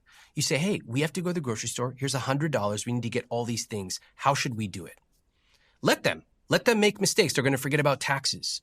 Let them learn, right? They get a little older. They're planning pizza or a restaurant for the family. Here's $100 for dinner. Problem is they're going to pick some place like Chili's. It's horrible, but you got to go. Let them learn their lesson. By the time they are 16 years old, they have planned a family vacation. They are aware of trade-offs, taxes, tips, all kinds of stuff. They have helped the family buy its new car. This is how you prepare kids. You don't simply say, we don't talk about money in this family. You let them learn about money and you tell them what you've learned about money. That's how you teach them. I'm somewhat scared of my kids being spoiled brats. And I say to my partner sometimes, I'm like, if when we have kids, should we be putting the kids in like the back of the plane? Oh, yeah. You know what I mean? Or should they be up front with us? Like, what's the deal? Well, I'll tell you what, I went to public school my entire childhood. And then I got a bunch of scholarships and went to a private school and for college. And at that college, I remember in the first week, so many of the beliefs I had about money and kids were shattered. I had always assumed that if you went to a private school, you were spoiled and you didn't really like to work. Within 3 days, I realized that was totally untrue. Like some kids are spoiled, some are not. The correlation with private school, not really there. It's about parents, it's about how they were taught, and it's also about some element of luck as well. But can you teach kids not to be spoiled? Yes. There are so many wealthy kids who grew up not entitled, appreciating what they have. And the parents were still like, hey, I want to go to a nice hotel. How? How do you raise kids that aren't spoiled, you think? So start at the very beginning when you're teaching them about, let's do this together. Money is something that we all do together. Now imagine that when you're talking to your family, just the same way we talk about creating a healthy relationship with food, right? How do you teach your kids to have a healthy relationship with food? You talk about it all the time. You go to the grocery store together. You cut carrots together and potatoes, and you say, this is why we're putting potatoes in this thing. But we never do that with money. So you have a healthy relationship with money by shining a light on it, by talking and asking them questions. Do you know how we afford this house? What's a good thing to do with credit cards and what's a bad thing to do with credit cards? Hey, what do you think that we have $200 and we want to give it to a worthy cause? How should we do it? How should we pick? These are the kind of conversations that families should be having. And when kids start to engage with money and they see parents doing it and they realize it's not something to be ashamed of or hidden from, they go, oh my gosh, like I have some agency over this, some control. That's how you prevent them from being spoiled. Have you got kids yet? No. When you have kids, if your kids come to you and they say, Dad, I want to be rich, Love my it. mother. Love it. I would say, what does rich mean to you? It means being able to have financial freedom. So not having to look at price tags when I go into restaurants or shops or when I'm browsing Amazon. I can just take care of myself. I can live somewhere nice, drive a nice car, go on holiday when I want. Mm-hmm. It's freedom. Mm-hmm. What is the most important thing that I should be thinking about to create that wealth and preserve it so that I can be rich?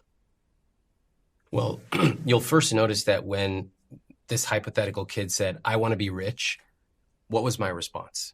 What do you mean by rich? Yeah, amazing. What do you mean by rich? So excitement and curiosity. The opposite would be, why do you want to be rich? You don't need to be rich. That's not for people like us. Squashing those dreams. So when, like my nephew, a few Thanksgivings ago, he was young and he said, I want to buy a Rolex. Amazing. Where'd you get that? Tell me. What kind of Rolex? How are you going to do it? How much is it going to cost? How much do you have to save to put that aside? That's encouraging kids. Now they can figure out these trade-offs later, but just encouraging them, first off, is the first thing we do with kids when they talk about money. Kids are smart. They notice by age 3, 4, or 5 how their parents feel about money. I talk to parents all the time, and I speak to my own family and their parents of younger kids. They'll tell me, my 4-year-old is already worried about money. Every time she gets a little bit of money, she puts it in an envelope and saves it because she's always worried about having enough. I go, wow, that's tough. Where do you think she got that from? And then mom starts crying, always. I can have a very difficult financial situation. 2 parents, they'll be in $150,000 of credit card debt. They're stoic about it. They ignore it. We talk about it. They engage. But the minute I bring up the kids, tears. And the reason for that is that you can take on a lot of burden yourself, but when you realize that your behavior is being passed on to your kids, that is really difficult. And that's why couples can get on the same page and build a healthy relationship for their kids as well. So what would you say then to your kid? Says, Dad, I want to be rich. You said, amazing, great. Love it. Yep. Tell me what it means.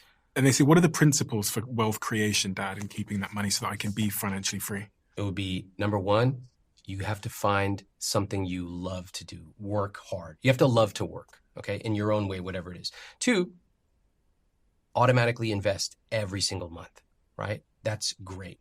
And number 3, you have to enjoy money.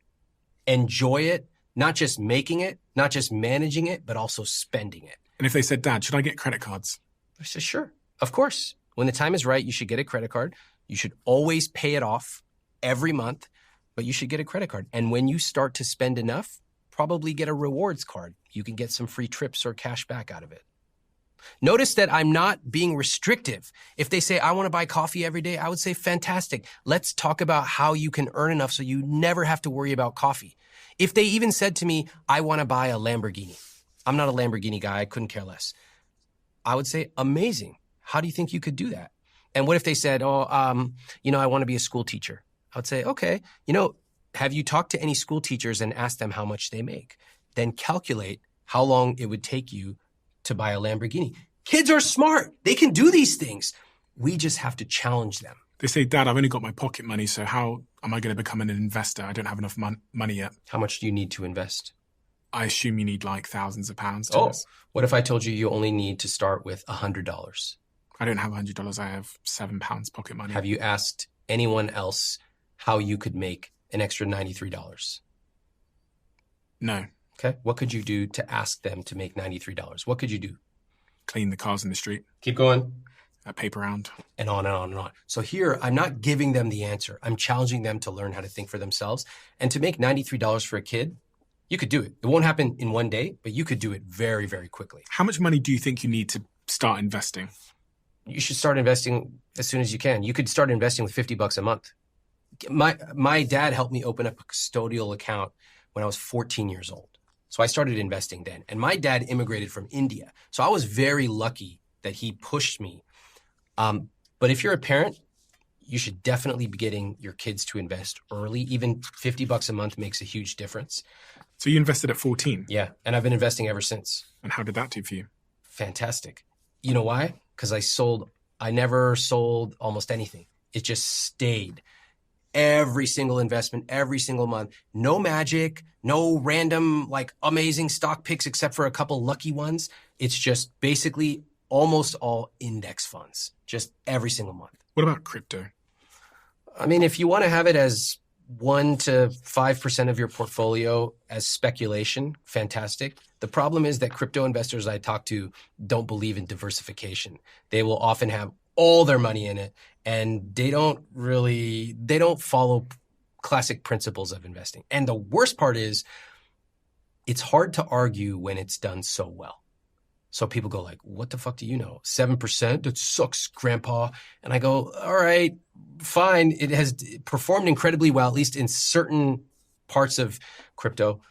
But you do not want to have the majority of your assets in one thing. And that's the problem with crypto as well, is you only hear when it's doing well. Exactly. So whenever the bear market comes in, everybody goes quite quiet. They get very quiet. Where'd you go, guys? Sometimes I follow them on Twitter. Half the time, their account is deleted. That's called survivorship bias. You only hear about things when they're good. The minute it's bad, account deleted, never heard from them again. What about gambling? You must see some gambling in relationships. I'm not sure how legal gambling is in every state over here in the USA, but in the UK, gambling is legal. So it's often an issue in relationships, a quiet issue. Yeah, it is a quiet issue. I think I don't hear about it too often. I suspect that gamblers simply don't want to talk about it, which is actually the worst of all. Maybe I need to find a way to reach some gamblers. I mean, we do hear some really tragic stuff. We hear about folks who have lost money on bad investments late in life. We hear about parents whose kids are bleeding them dry. But we also hear about some really positive things, you know, couples who have quietly accumulated money over time, and they just don't realize we made it. And sometimes I get to do the very pleasant thing of saying like, hey, you two clearly love each other. You've done this together. You made it. Have you ever seen marriages fall apart because of these issues? We've had couples break up directly after our podcast. Marriages, of course, I get emails all the time. The reason that we broke up was money. But you know what's interesting? Research shows, which I cite in the book, that when couples fight, they don't fight about money. You know what they fight about? Kids, chores, and communication. Money is rarely talked about. It's only talked about when there's a fight, but it's the least of what people are typically arguing about. Kids, chores, communication, that's what gets fought about. Unromantic though, isn't it? Seen as being, you know, there's a stigma, don't talk about money. And yeah, which is crazy. I encourage couples to have a monthly money meeting. I even give them an exact agenda. Here's the Google Doc, work it out, adapt it for your own needs. Start off with a compliment. You know, I really appreciated that you planned that trip for us to the grandparents. You did such a great job with flights. Start off like that. People look at me like I'm speaking Klingon to them. An agenda for my wife or my husband? I go, what? They go, that's weird. I go, I think it's weird for you to go 40 years fighting about money, never talking about it, never creating a vision instead of using an agenda. It's so interesting because, you know, much of the issues in my household growing up were money related. So between my mother and father, and there is no way that my mother had any idea how much money my dad had or how much money the household had. Wow. And I really, as you were saying it now, I thought, God, if they just sat down once and had that conversation, like how much money do we actually have here? Oh, God, our childhood would have been so drastically different. Let's pause for a minute to talk about today's sponsor, which is Whoop. I often think how lucky we are to live in a time where we can so easily access information on how our body is performing. But it also makes me wonder how many of us are really utilizing this technology. A couple of years ago, I started wearing Whoop, a device that monitors how activities and behaviors affect my sleep, my training, my recovery, and my stress. I'm currently midway through Whoop's Sober October Challenge. And this month, if I compare it to a time when I used to drink, my stress levels are significantly lower. If you're like me and you're aiming to be the best version of yourself, then you have to go and check out Whoop. Head to join.whoop.com/CEO to start your free trial today. And if you're already a Whoop member taking part in this challenge, do me a favor, send me a DM, a message, and let me know how you're getting on. You said you are at a point where you now think you have enough. Yeah. But you're still striving for more and still investing and still earning and still waking up every day and driving. Then why? I like it. I love what I do. I love working. The more that I make, the more that it is a sign I'm creating value.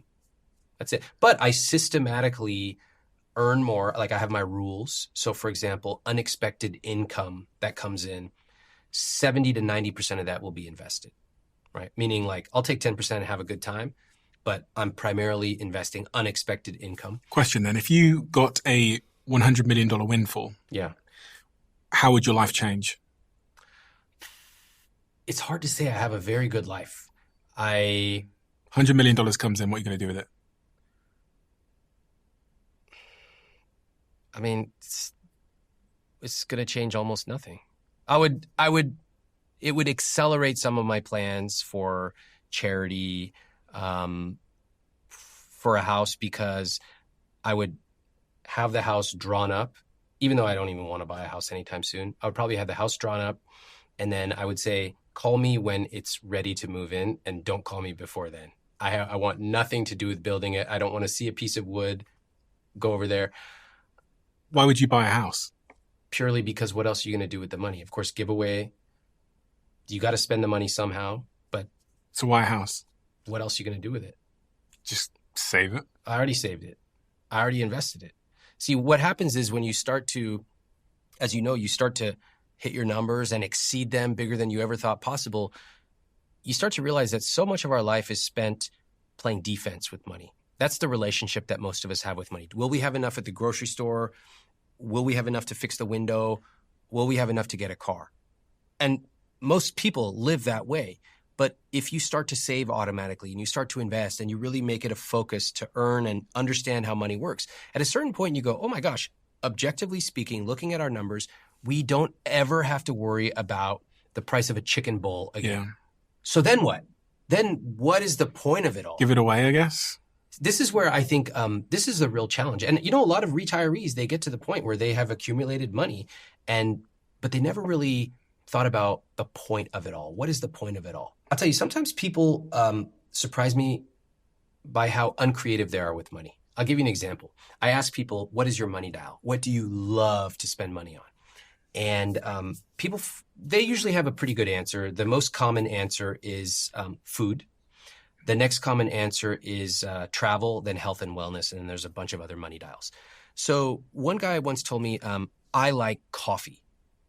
That's his money dial, coffee. I go, what do you mean? He goes, I order different beans from whatever. I go, can I be honest with you? I'm bored. I'm bored by your answer. Because he was doing very well. I'm like, okay, you buy a $20 bag of coffee beans. All right, you have way more money. And he's just like, he was a little insulted that I said it, but I was trying to shake him because I was bored. Some person with that much money should not be telling me that the thing they love to spend money on only is coffee. So I go, listen, you like making your own coffee? He goes, yeah, I have my AeroPress and this and that. I go, what if you considered hiring the barista from your local place to come to your house and show you how to fine tune that coffee? What if you really learn how to spend money on that experience and deepen the experience? It's not about buying 10 more coffee bags. It's about going deeper. A year later, 2 years later, we talked. He had done that and he got really into coffee. He was now traveling to go to different locations, Colombia, Rwanda, all these places where he had started to appreciate the coffee. So sometimes we need to get more creative. You don't have to spend thousands of dollars, but if you and your partner love this thing, think about how you can spend money to appreciate it even more. And your strategy is to then stop spending money on the things that you don't appreciate. Yeah. So this is why your rich life vision comes in. What do we care about? What do we want to spend extravagantly on? And then what do we want to cut costs mercilessly on? We always start with what do we want to spend more on? So when I ask people, I have a variety of exercises I walk them through, like what's your perfect week? I'll tell you that I've done this with many, many people. Not one person has ever said my perfect week involves doing laundry. Cool. Could we pay that out? And if you can't afford to do that today, that's okay. Put it on your vision and say, when we get to this number, we're never going to do laundry again. Fantastic. But it also gives you something to look forward to. You know, it's thrown around that once household income equals X number, then people are happy, or at least there's diminishing returns. That's bullshit. Is it? Yeah, the $75,000 number. First of all, that was already like 10 years ago, so we have to factor in inflation. But second, more recent research has shown that actually happiness continues increasing. There's also self-satisfaction, so there's a variety of different variables. Basically, don't believe that $75,000 number that's tossed around. It doesn't make any sense. What's more important is you create a vision together and you go, what would make this week, this year, this next 10 years amazing for us? Let's just put it all out there. It doesn't even matter if we know how we can afford it or not. Then let's talk about it. Do we know our numbers? Do we have enough? Can we pay for our kids' college or not? Can we buy an extra iPhone charger so we don't have to run to the bedroom every day? And you start to create and design your rich life together. That's the way you do it. Very interesting topic, and it's particularly pertinent to me because, as I said, I spoke to a divorce lawyer the other week, and he told me that it's one of the top 2 reasons couples get divorced is because of money problems. And I really didn't know what he meant. I thought maybe it's one of the partners loses all of their money and it causes arguments, or maybe it's just that there's a lot of resentment and frustration built up because there's opaqueness surrounding the subject of money. And it's kind of like the elephant in the room that has never been addressed. And this is exactly what you try and do in this book, and you do it so masterfully. Your first book has sold, 7 figures worth of copies, and I understand why. And I have a sneaking suspicion that this book is going to be equally successful because it is the elephant in the room in most relationships. The fact that, when I saw that you'd written a book about money for couples, it immediately made me realize, I go, Chris, we've never talked about that in our relationship. And why not? And it's a whole complex myriad of reasons and trauma and emotions and insecurities and shame. But like all things in my relationship, the more talking I did about it, the better it became and the less of an issue it became. And, there's almost a correlation in relationships, isn't there, between the amount you talk about an issue and how big the issue is. And that relates to all things, whether it's sex or if it's the in-laws or it's friendships or whatever it might be. So it's a really well-timed book, and I've really not discovered one quite like it. So I highly recommend everybody goes and checks it out. It's out in December. The link is below. So if you're listening to this now, you should be able to pre-order this book right now. And hopefully this can form the foundation of a conversation that you very much need to have in your relationship, one that might just save your relationship. Such a pleasure. We have a closing tradition on the podcast where the last guest leaves a question for the next in the Diary of a CEO. And the question that's been left for you is, what can you do to improve humanity and the life of people? I think in my world, the best thing I can do is set an example of someone who publicly speaks about the things that are important to them, who wakes up every day and has a great time teaching, loves what I do, and models having a loving relationship with the people around me. Yeah. Leading by example in every sense of the word. Thank you so much. Such a pleasure to speak to you, and you've opened my eyes to so many things. And every time I have these conversations, I hope that I walk away with some kind of actionable insight into something that matters in my life, and that's certainly the case in this conversation. So thank you so much for coming back today. Thank you.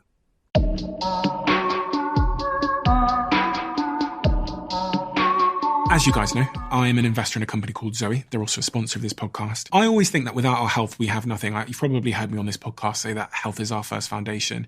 And I know because I previously struggled with low energy, it was partly the result of my body not getting enough nutrition. But in 2023, when I had one of the co-founders of Zoe on this podcast, Tim Spector, I discovered that my nutrition contributes more to my health than anything else. And I think that was a light bulb moment for me. I've been a Zoe member ever since. They've released something called Daily 30, which is 30 different plants in one supplement. And what really sets that product and Zoe apart is it's science-backed. Daily 30 is no exception. It contains a natural source of copper, which contributes to normal energy-yielding metabolism. So it's no surprise that this product continues to sell out. So if you can get your hands on it, don't hesitate. And I'm going to give you a code to help you. Use code podcast10 at zoe.com/daily30 for an exclusive 10% off your first order. And once you try it, tag me in a photo and let me know how you get on.